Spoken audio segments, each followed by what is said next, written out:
Hola, ¿qué tal? Bienvenidos y bienvenidas otro domingo más a Que Dios nos pille confesadas. En el episodio de hoy vamos a hablar sobre el sacerdocio en Roma. Vamos a ver quiénes eran los sacerdotes y vamos a ver qué tipos de sacerdocios había. Vamos a hablar de las sodalitates y de los collegia. Vamos a ver un poquito cómo era ese mundo sacerdotal en el mundo romano. En otro episodio, que os lo voy a dejar por aquí arriba, hablamos sobre cómo eran los sacerdotes en Grecia y vimos que no había un sacerdocio como tal, que no existía una forma institucional de sacerdocio. Pero en Roma, en cambio, sí existe. Y eso es lo que vamos a ver hoy. Para ello, primero vamos a ver cómo en Roma sí existía una palabra propia para denominar al sacerdote, que es este sacerdos, que podría venir de esta fusión de dos raíces indoeuropeas. La primera, sac, que sería la misma raíz que sacer, ¿no? Lo sagrado, y la segunda, dot, que tendría la misma raíz que el verbo facere, el verbo facio, que es hacer. Por lo tanto, el sacerdos sería aquella persona que hace lo sagrado, ¿no? Que ejecuta los actos rituales, los actos sagrados. En Roma no existía una elección divina de sacerdotes. El sacerdote no es la representación del Dios en la tierra, sino que es un instrumento, digamos, para que se pueda dar esa comunicación entre el mundo divino, los dioses, y el mundo terrenal, la comunidad, ¿no? Es importante entender que los sacerdotes podían ser magistrados y de la misma forma un magistrado podía ejercer de sacerdote. Incluso podía haber en un mismo rito un sacerdote y un magistrado. El magistrado realizaría los sacrificios, realizaría los ritos y el sacerdote estaría presente para ver que todo va bien, que todo se hace como se debe hacer.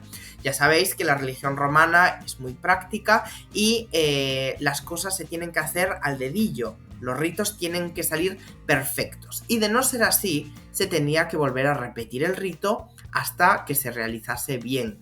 Porque una mala praxis del ritual podía hacer que toda la comunidad estuviese en peligro. En cuanto a la creación de los sacerdocios en Roma, pues esto le corresponde o se le atribuye a el segundo rey legendario de Roma, Numa Pompilio, que se conoce como el rey religioso. Por tanto, la mayoría de los sacerdocios surgen con esta figura de Numa, ante la dificultad que tenía de relacionarse con la divinidad.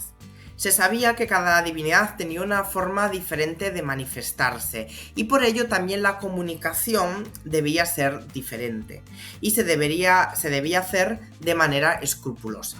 Los sacerdotes en Roma gozaban de muchos privilegios y honores y además estaban exentos de de contribuir a las arcas públicas. Dentro de estos sacerdocios vamos a dividirlo en dos grandes grupos. Por un lado, los sacerdocios no colegiados, que veremos ahora a continuación, y por otro lado, los sacerdocios colegiados. Y estos últimos se pueden dividir en dos grandes grupos. Por un lado estarían los collegia y por otro lado las sodalitates, de las que ya hablaremos a lo largo de este podcast. Bien, las dos primeras figuras de las que vamos a hablar, tanto el Rex Sacrorum como los Flamines, son dos, digamos, tipos de sacerdotes que no estaban colegiadas. El primero de ellos es el Rex Sacrorum. De él es importante recalcar que era un patricio y además era un sacerdote que gozaba del mayor prestigio. Eran muy prestigiosos y tenían muy buen reconocimiento dentro de la sociedad romana.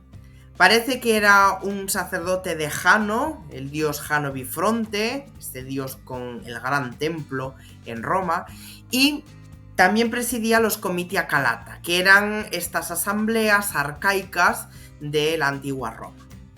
Además, también se ocupaba de los cultos de la regia, que era en origen la casa en la que parece que vivían los primeros reyes y luego se queda como la casa del Pontifex Maximus, que esta es una figura de la que hablaremos posteriormente, pero que adopta o va cogiendo muchísimas de las funciones que tiene el Rex Sacrorum, que al final de la historia de Roma pues se queda como una figura, digamos, más ideal, pero que realmente no tiene muchas funciones.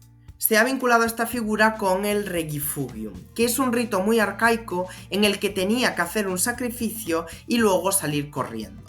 No se sabe muy bien por qué se realizaba este rito. Parece, o algunas hipótesis dicen, que es un trasunto de cómo el año también se escapa, al igual que el Rex Sacrorum también se escapaba. Pero en cierto momento también se llega a asociar con la huida de Tarquinio el Soberbio, que es el último de los reyes legendarios de Roma. La siguiente figura de la que vamos a hablar es del flamen, los flamines. Esta palabra tiene la misma raíz que el brahman védico y se podría relacionar con la palabra flatus, que significa soplo en latín, y que hace referencia al fuego del altar que siempre tenía que estar encendido. No era un colegio, pero sí es cierto que estos flamines eran 15. Había 3 flamines mayores, el flamen Quirinalis, es decir, el que se ocupaba de los cultos dedicados a Quirino, el flamen Martialis, de los cultos dedicados a Marte, y el flamen Dialis, que era el sacerdote que se dedicaba a los cultos de Júpiter. Y este quizá era el más importante. Y luego tenemos 12 flamines menores. Cabe destacar que los flamines tenían una vestimenta muy concreta. Y es que además de los ropajes que llevaban, que eran también muy característicos, portaban el pilus, que era un sombrero que se hacía con la piel de una víctima sagrada para que ésta le protegiese. Además, llevaba también un hilo, estaba rodeado con un hilo de lana y terminaba en punta. Además de la vestimenta, también tenía unas prohibiciones muy concretas. Por ejemplo, el flamen Dialis, el sacerdote encargado de los cultos de Júpiter, adoptaba las funciones del Rex Sacrorum cuando éste no estaba en Roma, no podía montar a caballo, no podía pasar la noche fuera de su residencia y tenía un lictor a su cargo y también podía sentarse en la silla curul, o sea, tenía las funciones, digamos, podía obtener las funciones de aquellos magistrados que tenían la silla curul. Como curiosidad, para los que os interese la vida de Julio César, pues César llegó a ser flamen Dialis, llegó a ser un sacerdote de Júpiter. Bueno, una vez vistos estos 2 sacerdocios que no son colegiados, vamos ya con los que sí son colegiados. Y vamos a hablar de los collegia, que eran asociaciones con una legislación propia, eran asociaciones jurídicas de sacerdotes. Esta legislación propia era la que se conoce como la lex collegi, ¿no? La ley de los colegios. Estos colegios no eran solamente religiosos, podían ser de muchas cosas, pero aquí vamos a hablar en concreto de los religiosos. Podían tener una figura representativa principal y además se necesitaba un número mínimo de 3 personas para poder ser llamado colegia, ¿no? Bien, la primera figura colegiada de la que vamos a hablar va a ser de los pontífices. Estos eran el Consejo Religioso Supremo, eran los jueces, digamos, de los sacerdotes. Presidían los sacra, que eran los cultos nacionales. Además, inspeccionaban el culto privado, es decir, atendían a las personas para que realizasen los cultos privados, los cultos domésticos, de la forma en la que se tenían que hacer. Eran los encargados de inspeccionar cómo se llevaban a cabo los ritos para que todos salieran bien. La máxima figura es el Pontifex Maximus, que era aquella figura de la que hablamos que adoptó muchas de las funciones del Rex Sacrorum. En origen eran 3, 2 pontífices más un Pontifex Maximus, pero luego pasaron a 5, a 9 cuando se le añadieron 4 plebeyos, porque en un primer momento eran solo patricios, y llegaron incluso a ser 16 bajo el gobierno del dictador Julio César, ¿no? Era un cargo vitalicio y además eran elegidos por cooptación. Una función específica del Pontifex Maximus, que no tenían los otros pontífices, era que él elegía a las vestales, elegía al Rex Sacrorum y elegía también al Flamendialis, al sacerdote de Júpiter. A continuación vamos a ver a otro de los colegios, que son las vestales. Estas eran sacerdotisas de la diosa Vesta y tenían que guardar el fuego sagrado de la ciudad. También custodiaban los testamentos, esto aparece en Tácito, por ejemplo, y la gran figura principal de este colegio era la Virgo Vestalis Máxima, que pertenecía al colegio de los pontífices. Parece que en un principio eran 2, pero llegan incluso a ser 6 durante el gobierno de Servio. Se elegían vestales entre las niñas nobles de 6 a 10 años, que tenían sui juris, es decir, tenían capacidad jurídica para manejar sus propios asuntos. Una vez que son elegidas por el Pontifex Maximus, podían llegar a ser vestales durante unos 30 años aproximadamente. La siguiente figura colegiada son los augures, que es una de las figuras principales dentro del sacerdocio romano arcaico. Estos augures parece que tenían un origen etrusco, que fueron tomados de los etruscos y pasaron a la sociedad romana. Realizaban la toma de auspicios estatales, eran digamos los clarividentes, y portaban el litus, que es esa vara que veis ahí en la imagen, que tiene una forma así como de espiral, ¿no? Parece que el litus también es un instrumento propiamente o típicamente etrusco. En principio eran 3, pero luego llegaron a ser incluso 19 en época de Augusto. El cargo era vitalicio y se elegía durante la monarquía, los elegía el rey. Durante la República se elegían por cooptación y finalmente durante el Imperio eran electos por el imperator de turno, ¿no? O por el princeps. Otra de las figuras muy ligada con esta última son los arúspices, que eran los sacerdotes encargados de la observación de las víctimas sacrificiales. Eran los que veían los intestinos o las entrañas de los animales para ver cómo iba a ser el futuro, ¿no? Para adivinar, para la adivinación. También parece que tenían raíces etruscas y el emperador Claudio formó su colegio con 60 miembros.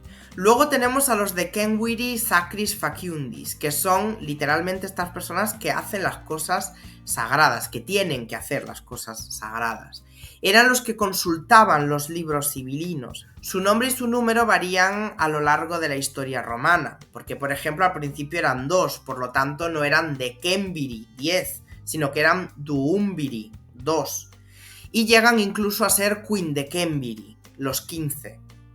Además pertenecían al culto de Apolo porque atendían a los ludi apolinares y organizaban los ludi saeculares. O sea que también estaban muy relacionados con la organización de los juegos. Parece que también se elegían por cooptación, aunque quizá durante un tiempo fueron elegidos por las comitia tributa. Otro de los cargos que también parece que se elegían estas comitia tributa, o si no por cooptación, son los septemviri epulones, cuyo número también varía, pero en este caso el nombre no varía, van a ser llamados siempre así, incluso la reducción de epulones simplemente, y eran los que preparaban los banquetes públicos a las divinidades. Finalmente, y otro grupo especial de los colegia son las que llamamos sodalitates. Su nombre está relacionado con los términos latinos sodalitas y sodalicium, que designaban algo así como una asociación parecida a las cofradías. Algo así como las cofradías de Semana Santa, en las que un grupo de personas se preocupan por realizar los ritos a esa divinidad o a ese santo en este caso. Bueno, pues algo así eran estas sodalitates. Eran asociaciones religiosas que se dedicaban a un culto particular y estaban formados por patricios o por gente adinerada, que pagaban de su propio bolsillo estos ritos, estos cultos. De la primera que vamos a hablar es de los Sali o los Saliares, que estaban relacionadas con el culto a Marte. Además, practicaban una danza específica que también parece que tenía algo que ver con el mundo de la fecundidad. Su máximo representante era el Magister Saliorum y parece que fueron 12 en un inicio con Numa, pero que luego Tulostilio los aumenta y llegan a ser 24. Luego tenemos a los Luperci, que eran estos sacerdotes que se encargaban de la celebración de las Lupercalia, que es esta festividad agraria pastoral, probablemente de origen prerromano, en la que se hacían cultos en honor a Luperco, que parece ser un sobrenombre también del dios Fauno. Estos Luperci a su vez se dividían en dos sodalidades, que son los Quintili y los Fabiani. Luego tenemos a los hermanos Arvales, los frates Arvales, que celebraban los ritos y las ceremonias correspondientes a la dea Día, a la diosa Día, que eran de carácter agrario, es decir, tenían que ver con la fecundidad del campo. Parece que en un origen eran 12. Y ya para terminar, pues vamos a hablar de los fetiales, que eran los encargados de las declaraciones de guerra, el ius fetiale, y de los tratados de paz, los llamados foedus. Foedus es tratado en latín. Y parece que al principio eran 20 y su máximo exponente es el Pater Patratus. Bueno, hasta aquí el episodio de hoy, no me voy a alargar más porque creo que ya os he dado bastantes datos. Así que nada, si tenéis algún comentario o alguna duda sobre los sacerdocios en Roma, me lo ponéis en comentarios y nos vemos el domingo que viene en otro episodio más. Así que nada, hasta luego.